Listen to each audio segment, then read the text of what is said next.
comment est-ce que le Seigneur veut briser l'assignation des Madianites sur notre vie, de ces ennemis qui volent notre qualité de vie, notre avancement ou nos bénédictions, comme on a vu dans l'histoire de Gédéon. C'est ce que les Madianites faisaient auprès du peuple d'Israël. Ils volaient tout, ils volaient leur récolte, ils leur empêchaient d'avoir une qualité de vie, puis ils devaient se cacher dans des grottes. Puis c'était très, très difficile. Donc, aujourd'hui, on a encore des fois affaire à ces ennemis-là qui vont venir contre nous, qui vont essayer de nous limiter, de nous empêcher d'entrer dans les promesses que Dieu a pour nous. Puis Dieu, c'est pour ça que Dieu désire nous délivrer, pour qu'on soit libre finalement, puis qu'on puisse marcher dans la vie abondante qu'il a pour nous. Le croyez-vous? C'est Jésus lui-même qui a dit « Je suis venu afin que les hommes aient la vie en abondance. » Amen. Puis pour continuer dans cette direction, eh bien, j'aimerais introduire mon message ce matin en abordant une situation naturelle que nous vivons à Métabetchouan présentement, qui, je crois, le Seigneur veut se servir pour nous parler. Parce que à différents endroits dans la Bible, Dieu s'est servi d'événements naturels pour donner un message particulier à son peuple ou aux nations. On voit l'exemple lorsqu'il a commencé à parler à Jérémie. Ça nous dit que l'Éternel adressa la parole à Jérémie et lui dit « Que vois-tu » Et Jérémie répondit « Je vois un chaudron en train de bouillir qui se trouve au nord. » Donc, il lui disait simplement qu'est-ce qu'il voyait de naturel. Et là, Dieu s'est servi de ça. Il dit l'Éternel me dit, c'est en effet du nord que le malheur viendra se déverser sur tous les habitants de ce pays. Donc, quelque chose de naturel pour donner un message. OK? On voit un autre exemple avec le prophète Osée, que Dieu lui a amené à poser des gestes naturels pour donner un message, encore une fois. Dans Osée 1:2, en plus, ça nous dit la première fois que l'Éternel adressa la parole à Osée, l'Éternel dit à Osée, « Va, prends une femme prostituée et des enfants de prostitution, car le pays se prostitue et abandonne l'Éternel. » Donc, le Seigneur ne nous dit pas de faire ça aujourd'hui nécessairement, mais Dieu voulait se servir des gestes que Osée allait poser pour parler à son peuple, pour donner un message qui aurait une certaine signification. Donc, où est-ce que je veux en venir avec tout ça? C'est qu'actuellement, on vit un problème d'eau potable à Métabetchouan qui dure depuis 2 mois. Puis, dans l'eau, en fait, il y a une concentration trop élevée de nitrate qui fait que sa consommation peut être dangereuse pour la santé, pour les personnes vulnérables, surtout. Donc, c'est ce qui est recommandé. Puis, la Ville gère très, très bien cette situation-là. On nous donne de l'eau gratuitement. C'est plus pour les enfants de moins de 12 ans, puis les femmes enceintes qui n'est pas recommandé de boire de l'eau. Mais sinon, généralement, c'est correct. Mais c'est quand même un problème qui me dérangeait. Parce que on est à Métabetchouan, c'est la seule ville de toute la région qui vit cette situation-là. Puis le fait qu'on a prié, ça fait 2 mois, on ne voit pas de résultat. J'ai commencé à chercher la face de Dieu pour dire, Seigneur, est-ce qu'il y a un message que tu essaies de faire passer à ton Église? Et c'est comme si le Seigneur me montrait que cette anomalie naturelle image une anomalie spirituelle qui veut exposer chez son peuple. OK? Parce que c'est pas pour rien que ça se passe à Métabetchouan, parce que vous savez, Métabetchouan, c'est un terme... je ne sais pas quelle langue autochtone là, des Premières Nations qui a inventé ce mot Métabetchouan, mais ça signifie en français « là où les eaux se rencontrent ». Donc, c'est comme si Métabetchouan, c'est un territoire où est-ce qu'il y a un lieu de jonction des eaux naturelles. Okay? C'est la signification naturelle, mais si c'est ce que ça veut dire, dans le naturel, ça veut dire que spirituellement, c'est aussi un lieu de jonction. Ce qui fait en sorte que c'est les eaux qui sont ramenées jusqu'ici. Puis Dieu est en train de donner un message. Que Qu'en le saisissant, je crois que les eaux vont s'assainir à nouveau, que l'eau va redevenir potable. Pourquoi je le crois? Parce que dans la Bible, lorsqu'il y a eu un problème d'eau potable à un moment donné, qui était à l'époque d'Élisée, c'était les eaux de Jéricho. La Bible va nous dire que les eaux étaient malsaines. Et c'est qui a été la réponse pour régler ce problème? C'était l'Église. L'Église en la personne d'Élisée, parce que l'Église en tant que telle, c'est pas le bâtiment, c'est les personnes. Nous sommes l'assemblée de ceux qui sont appelés en dehors d'eux. Donc, c'est Élisée. Ils sont allés cogner à la porte d'Élisée. Ils ont dit, on a un problème d'eau potable. L'eau est malsaine, les terres sont infertiles. Ils sont allés cogner à la porte de Dieu. Et qu'est-ce que Élisée a fait?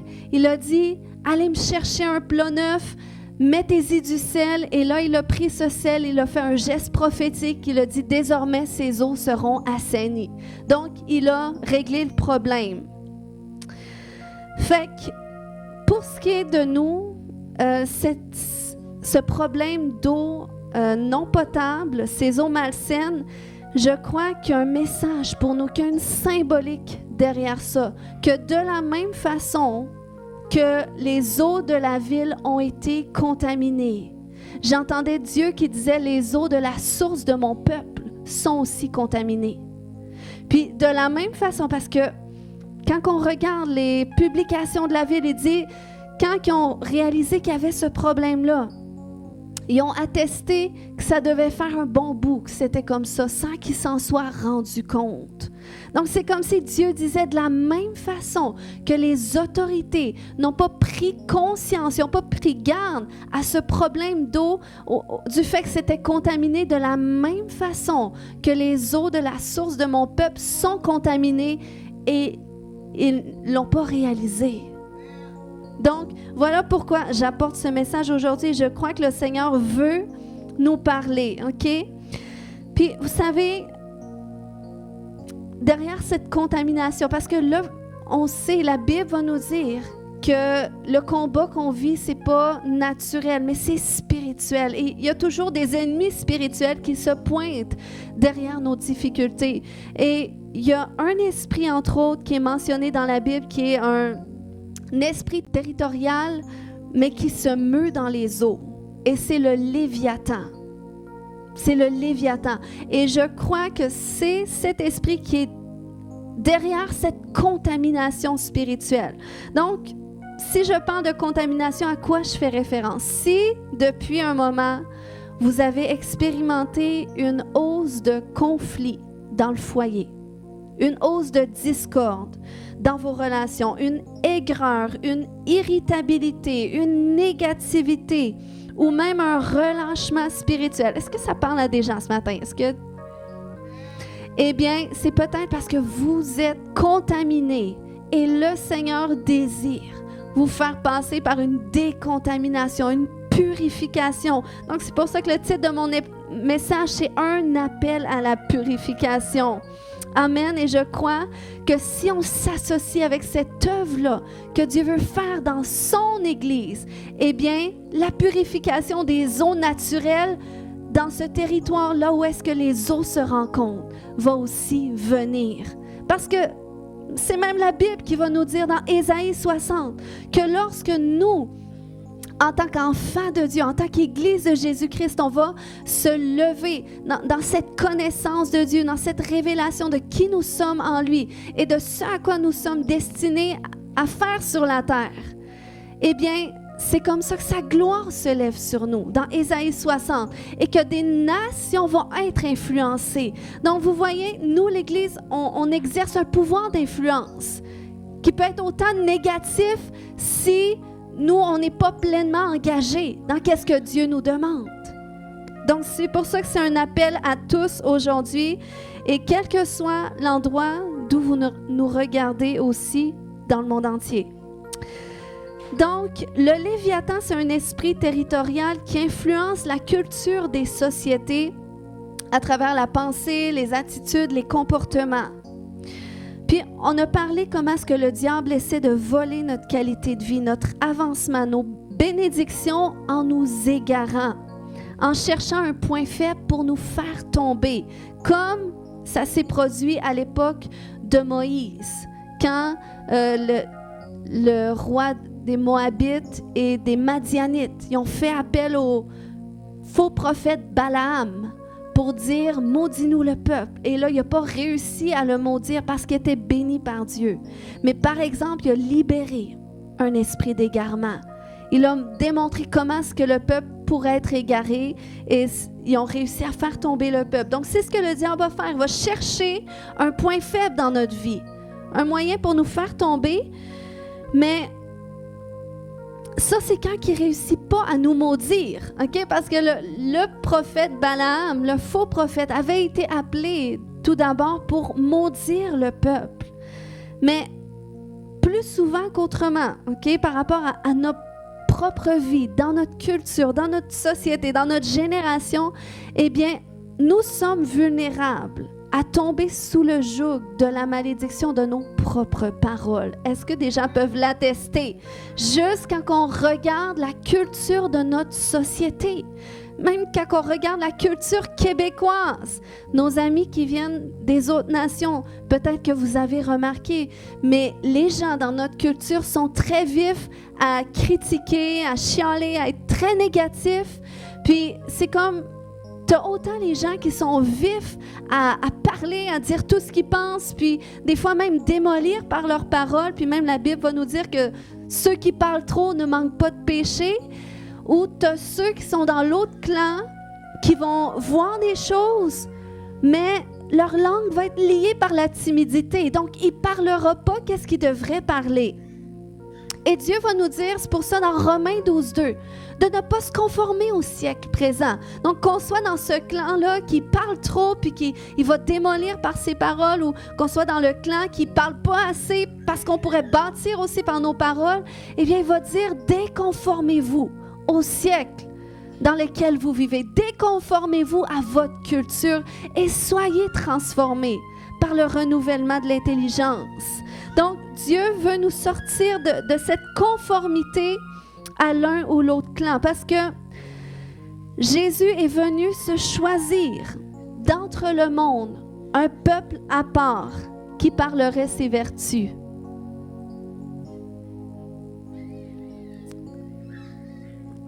Mais parce qu'on est contaminé, OK? Parce qu'on parle, et écoutez-moi bien ce matin, parce qu'on est contaminé, parce qu'on parle les vertus de Dieu quand on est dans nos habits religieux, mais dès qu'on sort de nos habits religieux et qu'on fait face aux vraies choses de la vie, eh bien, on associe facilement notre langage avec celui de l'ennemi. Et il ne faut pas qu'il en soit ainsi. Parce que, vous savez, la Bible compare notre cœur à une source. Et les paroles qui sortent de notre bouche comme des eaux. Et Jacques 3,11 va nous dire, « La source fait-elle jaillir par la même ouverture l'eau douce et l'eau amère? » Et au verset juste avant, il va dire, « De la même bouche sortent la bénédiction et la malédiction. Il ne faut pas, mes frères, qu'il en soit ainsi. » Donc, si tu es à cet endroit où est-ce que tu parles négativement, où est-ce que tu provoques la discorde, où est-ce que tu démolis par ton langage, eh bien, c'est parce que la source de ton âme, elle est contaminée. C'est simplement ça. Aujourd'hui, c'est un message libérateur, c'est un appel à la libération, OK? C'est que ton âme, la source de ton âme est contaminée, parce que même Luc 6,45 va nous dire que c'est de l'abondance du cœur que la bouche parle. Donc, si tu es à cet endroit, c'est que tu nécessites une décontamination, une purification, parce que Dieu t'a donné une voie pour établir son royaume. Amen. Mais si ta source, elle est contaminée, la source de ton âme, eh bien ton autorité va être diluée. Ce qui fait en sorte que tu pries depuis longtemps pour des choses et que ça ne change pas. OK? Donc, Dieu veut faire restituer les années que les sauterelles ont volées, que le ravageur a volées. Mais ça ne pourra pas arriver si notre langue est associée à Balaam. Okay? Si dans le mauvais jour, on est le prophète de malheur et dans le bon bonjour, on est le prophète du Seigneur. Jacques a dit, il ne faut pas qu'il en soit ainsi. Il ne faut pas que la bénédiction sorte de la même bouche que la malédiction à la fois. Parce que sinon, finalement, l'eau qui sort, même si c'est la bénédiction, ça va avoir un goût amer. Donc, c'est pour ça que ton autorité devient diluée. Un jour, j'ai fait un rêve, puis dans ce rêve-là, j'ai vu un prophète dans mon rêve, puis il était en train de dire à une personne toutes sortes de choses négatives. Et là, c'est comme si il le démolissait par ses paroles, mais moi, j'étais là dans mon rêve, puis c'est comme si j'étais juste témoin de ce qui se passait, mais je prenais conscience que ce prophète-là était en train de dire des vérités que j'avais dans mon cœur. Donc, c'est comme si qu'il validait qu'est-ce que je pensais de cette personne, mais que c'est lui-même qui le disait, et ça démolissait la personne. Je voyais comment c'était pas beau ce que ça produisait sur cette personne-là. Et là, dans le même rêve, dans une autre scène, eh bien là, je me vois moi en train de donner une parole prophétique à quelqu'un, puis c'était vraiment très, très beau. La gloire de Dieu était là quand c'était tout illuminé, puis la personne était tellement bénie. J'avais dit juste une petite parole, mais la personne était touchée, et là, j'étais là, wow! Et c'est là que Dieu m'a montré, tu vois l'impact de mes paroles lorsqu'elles sortent de ta bouche. Et j'étais vraiment stupéfaite de ça. Mais quand je me suis réveillée, je repensais à cette dernière scène et je disais, wow, c'est merveilleux. Mais je repensais à l'autre scène d'avant, où est-ce que c'était pas moi qui donnais des paroles négatives, mais c'était une autre personne. Et dans mon rêve, ça montre un prophète pour montrer l'autorité spirituelle derrière les mots de la personne. Et même si c'était pas moi qui parlais, ben, les choses qui étaient dites, c'était dans mon cœur. Donc, c'est comme si j'étais autant impliquée là-dedans. Et c'est là que Dieu m'a dit, tu vois, tu ne dois pas associer ni même ta pensée, ni même ton langage à Balaam, parce que tu vas détruire et ça va diluer ton autorité que je veux te donner. Donc, si on veut que nos paroles soient accompagnées de l'autorité qui vient avec, il faut qu'on prenne garde à notre cœur. Si on a de la rancœur envers quelqu'un, c'est qu'il y a de l'offense qui a besoin d'être traitée. L'offense, c'est pas un péché à être offensé, dans le sens qu'on a des occasions quotidiennes d'être offensé. Mais c'est si on ne traite pas les offenses au fur et à mesure que là, ça nous fait pécher, parce que ça contamine notre source. Puis quand notre source est contaminée, même si les eaux qui sortent sont douces, eh bien, elles vont avoir un goût amer. Hébreux 12:15 nous exhorte en disant « Veillez à ce que personne ne passe à côté de la grâce de Dieu, qu'aucune racine d'amertume ne pousse et ne cause du trouble en empoisonnant plusieurs d'entre vous. » Donc, lorsque tu es empoisonné, lorsque tu es contaminé, l'autorité de tes paroles n'atteindra pas sa pleine portée. Maintenant, si Jésus a réprimandé Jacques et Jean, quand ils ont voulu, ils ont suggéré, veux-tu qu'on envoie qu'on invoque que le feu tombe du ciel sur eux, parce qu'ils rejetaient Jésus. Et Jésus les a réprimandés en disant, vous ne savez pas quel esprit qui vous anime en disant ça. Eh bien, ça nous montre que derrière nos propos destructeurs qui commencent dans notre cœur, c'est dans notre cœur que ça commence, eh bien, il y a un esprit qui est là, qui va animer ces propos. Et pourquoi j'ai parlé du Léviathan? Parce que Job nous dit que ceux qui maudissent savent exciter le Léviathan. Donc, ce matin, comment nous laisser purifier? Parce que Dieu dit dans Ézéchiel 36, 25, « Je répandrai sur vous une eau pure et vous serez purifiés. Je vous purifierai de toutes vos souillures et de toutes vos idoles. » C'est Dieu lui-même qui veut le faire, qui s'engage dans notre purification. C'est son œuvre, mais nous devons collaborer avec lui.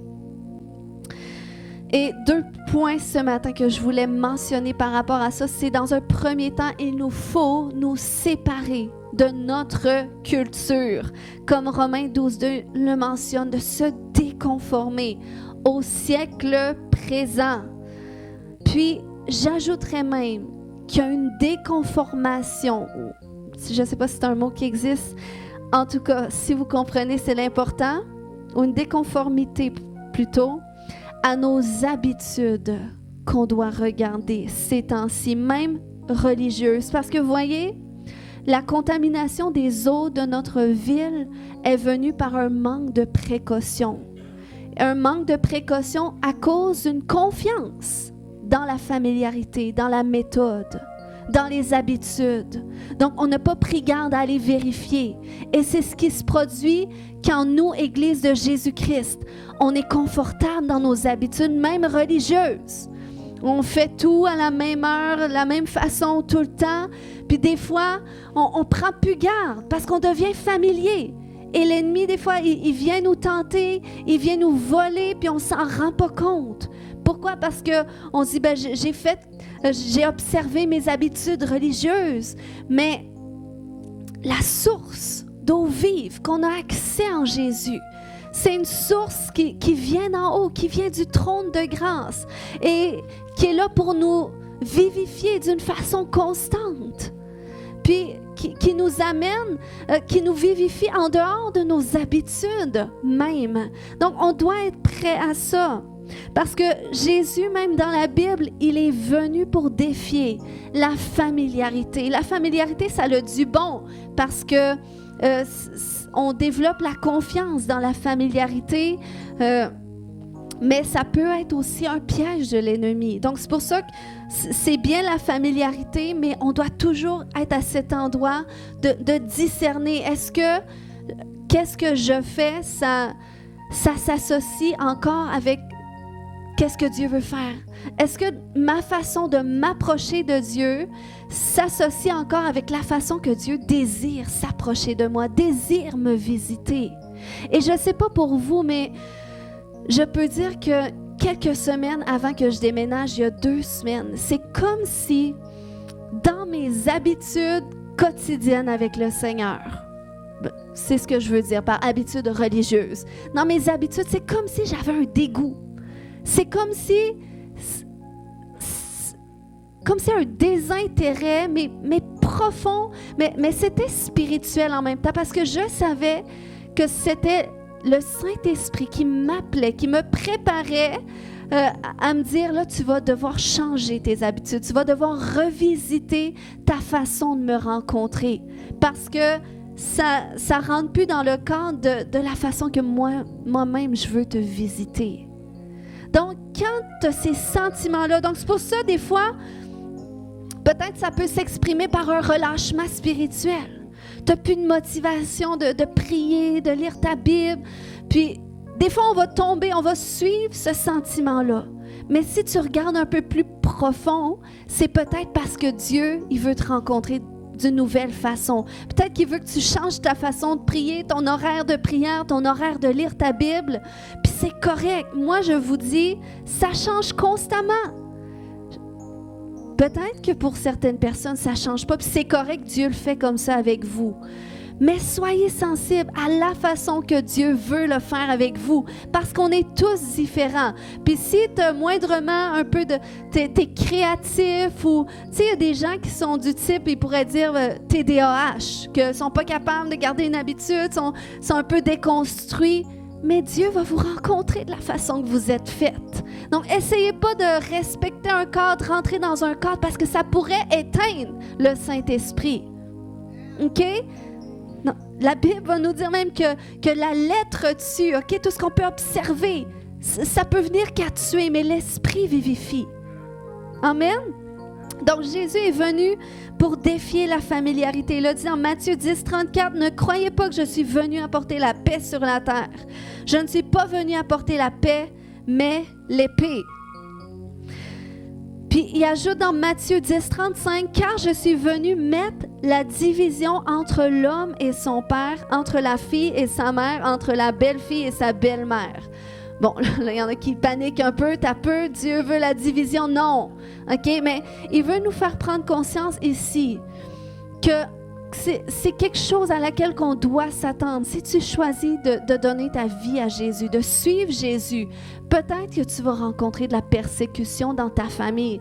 Peut-être que tu vas te sentir incompris par ta famille. Peut-être qu'ils vont dire « je te reconnais plus, je te préférais avant », tout ça. Peut-être ça va créer des conflits. Mais Dieu va nous mettre à l'épreuve. Est-ce que tu vas choisir de suivre ta famille puis renoncer à Jésus ou continuer de suivre Jésus coûte que coûte? Donc, il y a cet aspect-là que Jésus fait mention là-dedans. Mais il y a aussi l'aspect, un aspect qui ressort pour moi quand il parle de mettre la division dans ces relations-là familiales. Ça montre que Jésus vient aussi défier la familiarité. Il vient mettre la division, la séparation entre nous et ce qui nous est familier, que ce soit dans nos familles, dans nos habitudes, même communes, familiales, dans nos relations, qu'est-ce qui nous est familier, ou même dans nos habitudes. Puis, la séparation, c'est un terme central des Écritures, comme 2 Corinthiens 6, 17 nous le dit. C'est pourquoi sortez du milieu d'eux, séparez-vous, dit le Seigneur. Ne touchez pas à ce qui est impur et je vous accueillerai. Et Jésus a prié le Père en disant dans Jean 17, 15, « Je ne te prie pas de les ôter du monde, mais de les préserver du mal. » Et il va ajouter au verset 17, « Sanctifie-les, purifie-les par ta vérité. » Donc, le Seigneur, il vient nous séparer. C'est pour ça qu'il n'y a pas le choix de défier, de défier nos habitudes, notre culture, que ce soit même nos habitudes culturelles, notre façon de voir la vie, de faire les choses. Il va venir les défier au moyen de sa parole, parce que c'est la parole de Dieu qui nous purifie. Il n'y a pas un homme assez puissant pour faire tout ça. Okay? C'est Dieu qui le fait lui-même au moyen de sa parole, qui nous sanctifie, qui nous purifie, qui vient nous aider à nous séparer finalement de ce à quoi on a besoin d'être séparés. Donc, il y a cette séparation d'avec notre culture, d'avec nos habitudes que le Seigneur veut nous mettre au défi. Mais il y a aussi cet aspect de se séparer du mal. Okay? Quand tu te sépares, quand tu prends conscience de ce qui te contamine, tel que j'ai mentionné, et que tu y renonces, eh bien, c'est comme ça que la purification va venir. Amen. C'est comme ça que Dieu va faire tarir les sources de l'ennemi en toi. J'étais surprise de voir combien est-ce que, à beaucoup d'endroits, Dieu a mentionné comme de quoi qui ferait tarir les sources de l'ennemi. Il a dit dans Jérémie 51, 36, « C'est pourquoi ainsi parle l'Éternel, voici, je défendrai ta cause, je te vengerai, je mettrai à sec la mer de Babylone, et je ferai tarir sa source. » Dieu va faire tarir les sources de l'ennemi en toi. Il va faire tarir cette contamination qui circule dans ses enfants et même dans cette eau de Métabetchouane. Amen. Puis c'est à cet endroit, quand tu te sépares de ta culture, tu te sépares du mal et dans une quête toujours plus profonde de Jésus qui vient déverser ses sources en toi, tel qu'il le dit dans Jean 4, 14. « Celui qui boira de l'eau que je lui donnerai n'aura plus jamais soif. Bien plus, l'eau que je lui donnerai deviendra en lui une source intarissable qui jaillira jusque dans la vie éternelle. » Puis on se souvient qu'il dit que celui qui a soif vienne à lui, qui va boire, et que des fleuves d'eau vive qui vont couler de son sein, de lui-même. Donc, vous voyez toute la portée prophétique de cette situation naturelle qu'on vit, combien que je suis d'accord que ça nous concerne et qu'il y a tout un message derrière ça. le Seigneur veut faire une purification dans son peuple et il veut nous vivifier d'une façon nouvelle. Et pour ça, on a besoin de se séparer de l'ancien, de tout ce qu'on a fait jusqu'ici, même que peut-être Dieu t'appelle à redéfinir. Hier, j'étais dans la présence de Dieu et le mot que j'entendais, c'était une reconsécration. Tu sais, il y a ce moment que tu viens à Jésus parce que quelqu'un qui t'a parlé de Jésus ou peut-être tu viens à une église une fois puis le message te touche puis tu ressens cet appel-là de Dieu et tu dis, ben ok, oui, je veux donner ma vie à Jésus. Je veux faire cette prière pour dire, viens dans mon cœur et tout ça. Mais tu n'es pas conscient de tout ce que Dieu peut faire encore dans ta vie. C'est comme c'est par la foi. Par la foi, tu acceptes de te consacrer à Dieu. Mais après ça, une fois que tu fais ce pas-là, là, tu vis toutes sortes de choses avec Dieu. Dieu vient te confirmer comment ce qui est réel. Tu vois sa main, il vient te sortir de des épreuves, il te parle, tout ça. Et là, tu as une expérience avec Dieu. Mais là, c'est comme si j'entendais Dieu qui disait, maintenant, c'est comme une redédication à moi, une reconsécration de venir à cet endroit, Seigneur, je veux te donner toute ma vie, puis à un point que je veux plus me projeter au devant selon qu'est-ce que j'ai connu, mais je veux te laisser me montrer, me faire vivre les choses de la façon que tu veux me le faire vivre. Maintenant, je veux lire la Bible comme si je l'avais jamais lue auparavant. Maintenant, je veux commencer à prier comme si j'avais jamais encore prié, comme si je savais pas prier. Et mon Dieu, j'ai besoin que tu me montres parce que je suis juste un enfant. Et je sens que Dieu nous appelle à cet endroit-là et que toute une transformation qui va venir. Amen. La Bible nous dit que le vin nouveau, il est seulement versé dans des outres neuves. Donc, c'est pour ça que je crois qu'il y a quelque chose de nouveau, de vraiment nouveau. C'est quelque chose qu'on a entendu même souvent. Dieu va faire quelque chose de nouveau. Mais là, je sens que c'est à la porte. C'est à la porte, puis c'est dans l'esprit qu'on doit saisir cela. Qu'on doit saisir cela, qu'il y a quelque chose de nouveau. Puis pour ça, je dois me séparer avec l'ancien. Je dois peut-être redéfinir ma façon de communier avec Dieu. Ma façon de prier, puis laisser Dieu me montrer comment faire les choses. C'est particulier le fait que quand Élisée a demandé le sel pour mettre sur les eaux qui étaient malsaines, eh bien, il n'a pas juste dit « allez me chercher du sel ». Il a dit « allez me chercher un plat neuf ». Voyez, vin nouveau, dans des outres neuves, dans des contenants neufs, dans quelque chose de nouveau qui va pouvoir contenir ce déversement nouveau que Dieu veut apporter. Amen. Donc, je crois que le Seigneur veut qu'on s'évalue présentement, qu'on évalue notre communion spirituelle avec lui, qu'on évalue nos pensées, nos comportements, nos paroles, pour qu'on voit est-ce que je suis peut-être contaminée, j'ai besoin de vivre une purification, une vivification. Puis voyez qu'est-ce que Dieu dit dans Jérémie 15, 19. Il dit, « Si ce qui est précieux, tu le sépares de ce qui est indigne, tu seras mon porte-parole. » Donc Dieu veut faire de nous ses porte-paroles. Il veut restaurer la plénitude de notre autorité et dire, même comme il a dit à Moïse dans Exode 4, 12, « Vas-y, je serai moi-même avec ta bouche. » Hey, tu sais que le Seigneur est avec toi, que derrière tes paroles, il y a quelque chose qui va se passer, que tu dis, non, cette situation-là, je sens dans l'esprit que Dieu veut que ça change, que Dieu dit que là, c'est assez.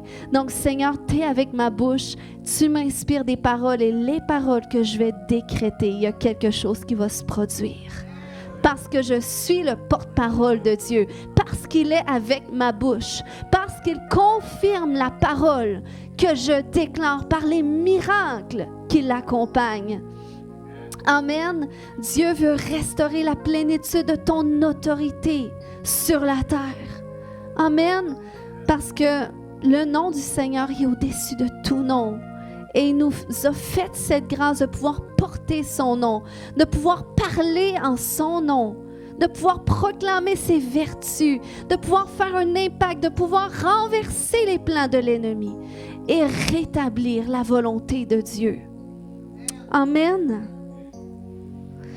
C'est pour ça que Dieu, en conclusion ce matin, lance un appel à la purification, à la source de la source de son peuple pour qu'un déversement frais du Saint-Esprit arrive. Vous savez, c'est intéressant, tu sais, quand je partageais que Dieu veut restaurer les années que les sauterelles ont dévorées, ça nous dit ça dans Joël 3.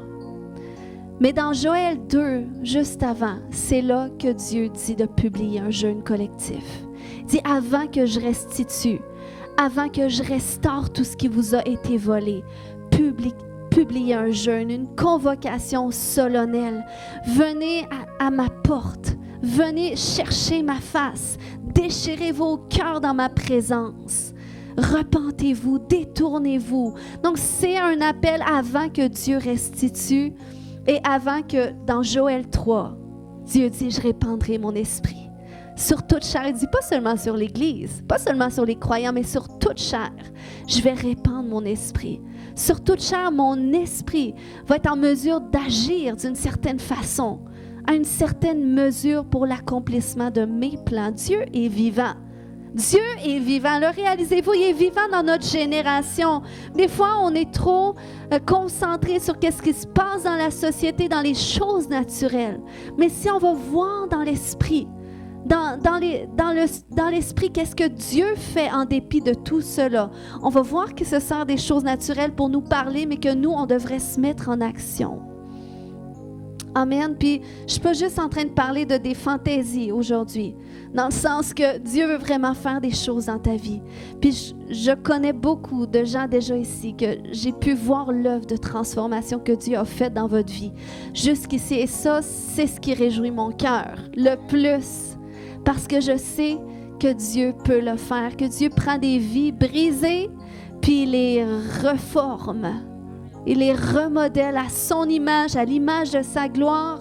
Puis Dieu fait des choses extraordinaires avec ceux qui marchent avec lui. Dieu guérit ceux qui sont malades. Dieu délivre ceux qui sont tourmentés, qui auraient besoin d'être médicamentés. Dieu vient les délivrer. Ça, c'est le Dieu qu'on sert. C'est le Dieu qui veut agir de la sorte dans notre nation. Mais nous, ça prend qu'on se mette à part, ça prend qu'on se sanctifie, ça prend qu'on se sépare pour que le Seigneur vienne purifier. Amen. Donc, c'est pour ça que je t'invite à participer à ce 40 jours de jeûne et de prière à la façon que tu veux. Et j'ai même suggérer à ceux qui ont des groupes connexion d'ouvrir leur maison s'ils veulent, en dehors seulement de l'horaire une fois par mois. Ouvrez vos maisons si vous voulez une fois par semaine ou par 2 semaines pour inviter les gens à prier, louer Dieu ensemble. Amen. Et Dieu va faire des choses nouvelles. Il va susciter, vous allez voir, des nouvelles façons de communier avec lui, qui dépasse ce qu'on a expérimenté jusqu'ici. Vous savez, j'ai même dû dire à Dieu, j'accepte que tu déprogrammes toutes mes habitudes. Puis même, ça m'amène dans une conscience de Dieu encore plus constante. Parce que là, je réalise que quoi que je fasse, Dieu, il veut connecter avec moi, il veut communier avec moi. Fait que même si je suis peut-être en train de faire à manger, eh bien Dieu peut décider de venir me rencontrer, juste là, me parler. Donc, ça me rend sensible à lui, attentive à lui. Amen. Donc, est-ce qu'on peut se lever ce matin?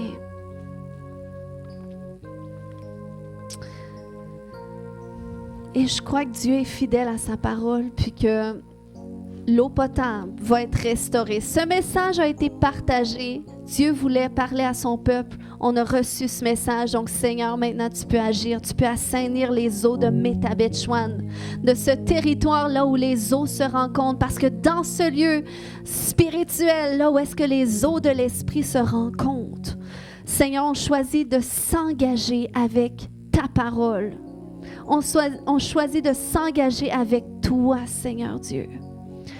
Père, je te remercie pour tout ce que tu as fait dans notre vie jusqu'ici. Seigneur, tu es réel. Tu es réel, puis tu nous le confirmes tout le temps, de maintes façons. Tu es bon pour nous et tu nous aimes, Seigneur, alors qu'on ne le mérite pas. Tu nous relèves alors qu'on tombe, Seigneur Dieu. Tu nous nettoies alors qu'on est sale. Tu nous purifies alors qu'on est contaminé, alors qu'on est empoisonné. Mais Seigneur, ce matin, on veut venir devant toi avec une nouvelle disposition de cœur. On veut prendre conscience que oui, peut-être qu'on a été contaminé, puis on ne l'a pas réalisé parce qu'on était tellement pris dans nos habitudes, dans ce qui nous est familier. Mais il y a certains comportements, il y a certaines paroles qui sont venues jusqu'à tes oreilles, puis qui t'ont entendu à maintes reprises et qui t'ont fait mal, Seigneur, parce que tu te dis, c'est pas comme ça que ma fille, que mon fils devrait s'exprimer. Et Seigneur, on veut se repentir pour cela. On veut se repentir là où est-ce qu'on a pu être participant de la discorde, là où est-ce qu'on a pu être vulnérable à la critique, là où est-ce qu'on a pu, Seigneur Dieu, être négatif, avoir ce langage qui défaisait toutes nos paroles de foi. On se repent, Seigneur Dieu.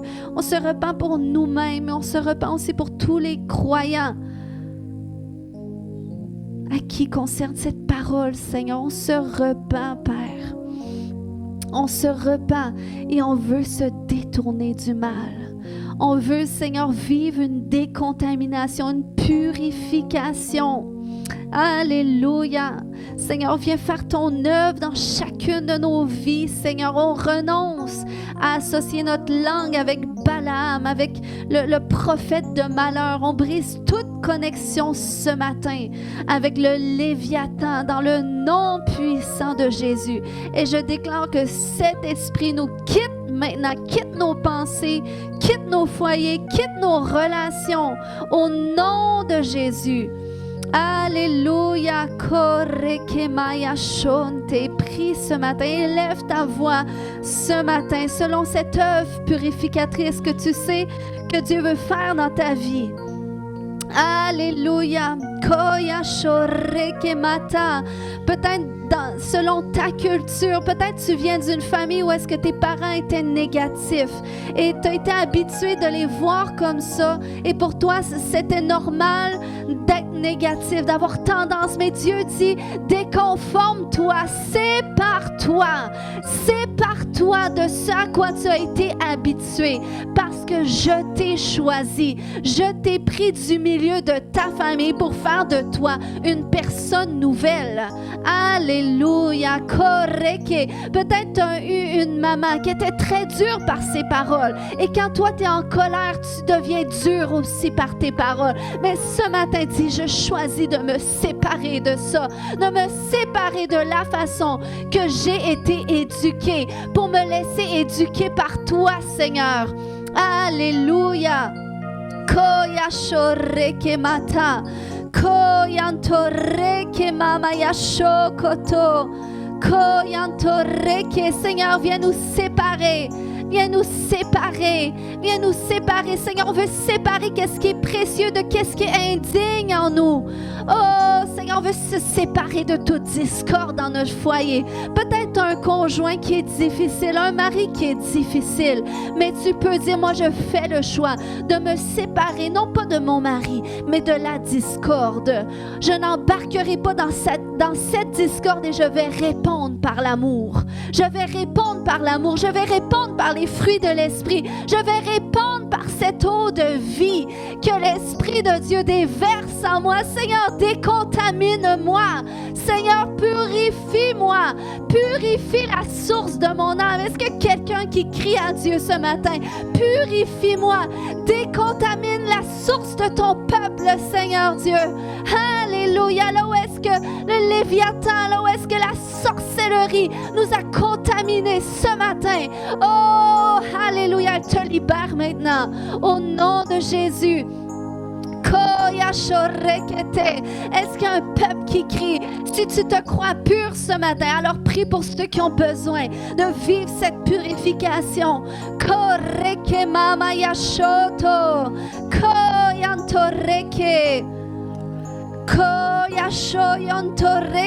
Dieu va faire quelque chose de nouveau. Il va déverser son esprit en nous d'une façon nouvelle. Mais on veut être des contenants neufs.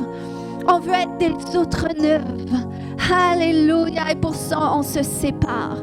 On se sépare du mal. On se sépare de notre culture. Alléluia. Esprit de Dieu, viens. Viens et règne. Viens et règne dans nos vies. Viens et règne au centre de nos cœurs. Viens, Esprit de Dieu. Alléluia. Invoque-le ce matin. Oh, dis-lui, sauve mon âme. Sauve mon âme. Purifie mon âme. Lave-moi. Change-moi.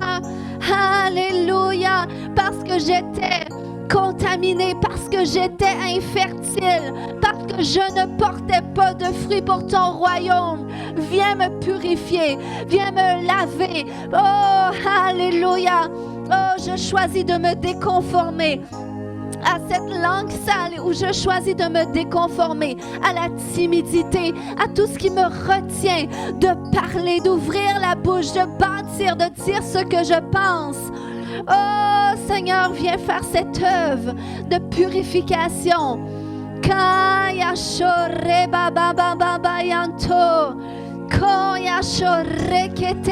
Est-ce que des gens ce matin, vous déchirez vos cœurs dans la présence de Dieu? Vous dites, Seigneur, allez, je soupire après cette œuvre de purification. Parce que Seigneur, je sais que tu veux restaurer toutes ces années qui m'ont été volées. Où est-ce que la paix m'a été volée?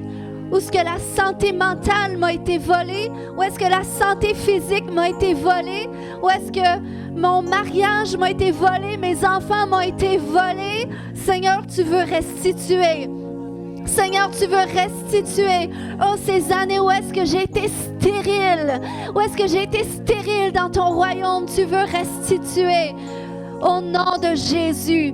Mais pour ça, je dois te laisser me purifier. Répande sur moi tes eaux pures. Koyashoreke mama mama mayanto. Koyashoto. Oh, alléluia. Kayashonto. Est-ce que des gens ce matin qui sentent cette reconsécration à Dieu? Est-ce que des gens, s'il y a des gens qui ressentent cette consécration, j'aimerais que vous vous avancez devant. Peut-être vous ne l'avez pas ressenti parce que vous avez besoin que Dieu vous parle personnellement.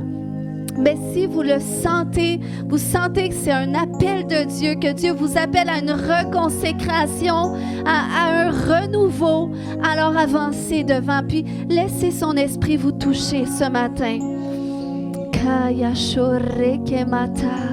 Je vais simplement laisser le Saint-Esprit vous toucher lui-même parce que c'est... Alléluia. Kaya shore mamata. Kaya shore kete de yesho toto mama maya shore kebata. Oh, ce matin, regardez au Seigneur, c'est lui. C'est lui qui fait l'œuvre en nous. C'est lui qui nous dispose, qui dispose nos cœurs. Alléluia, il va restituer toutes ces années qui ont été volées au nom de Jésus. Oh Seigneur, fais cette œuvre purificatrice. Déverse tes fleuves d'eau vive, Seigneur. Alléluia, alléluia. Kaya shore kemata. Libère-la maintenant dans le nom de Jésus. Quitte-la maintenant. Elle n'est pas à toi. Quitte-la. C'est la fille de Dieu. Tu la quittes. Allez, sors maintenant. Sors par la bouche maintenant.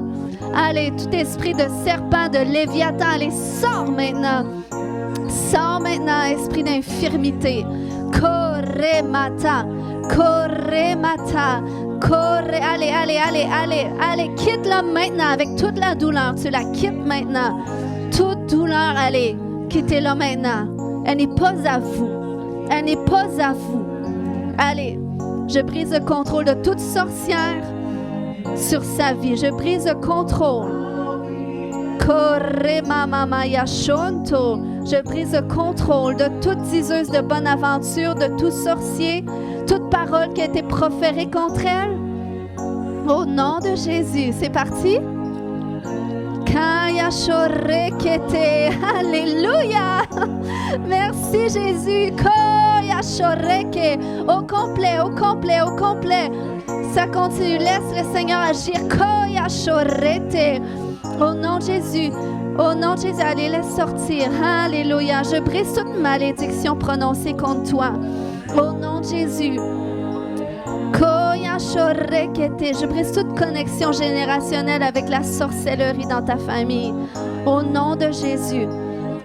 Et je commande à ces esprits familiers de sortir maintenant au nom de Jésus. Oh Seigneur, viens Seigneur, viens imbiber son désert. Viens imbiber les déserts de son âme, Seigneur Dieu. Oh, j'appelle la vie maintenant dans tout ce qui était mort, dans tout ce qui était desséché maintenant.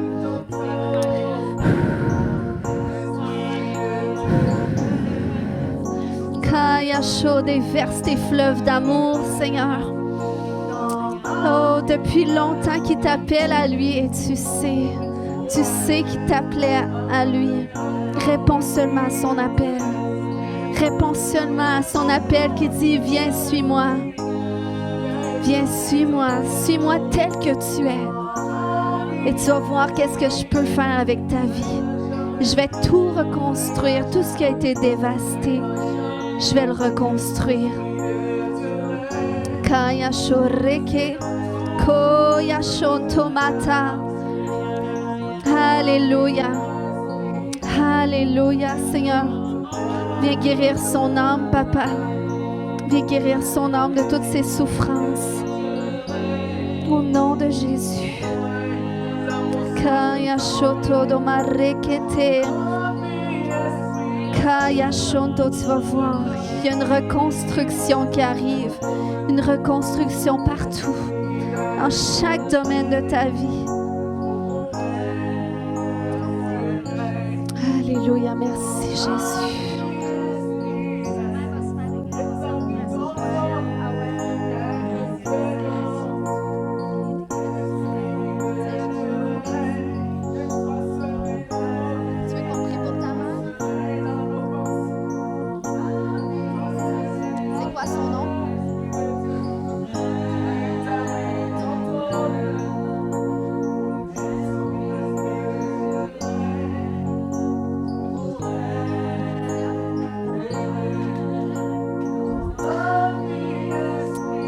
Invoque-le ce matin. Invoque-le là où est-ce que tu es ce matin. Laisse-le lui-même te toucher ce matin.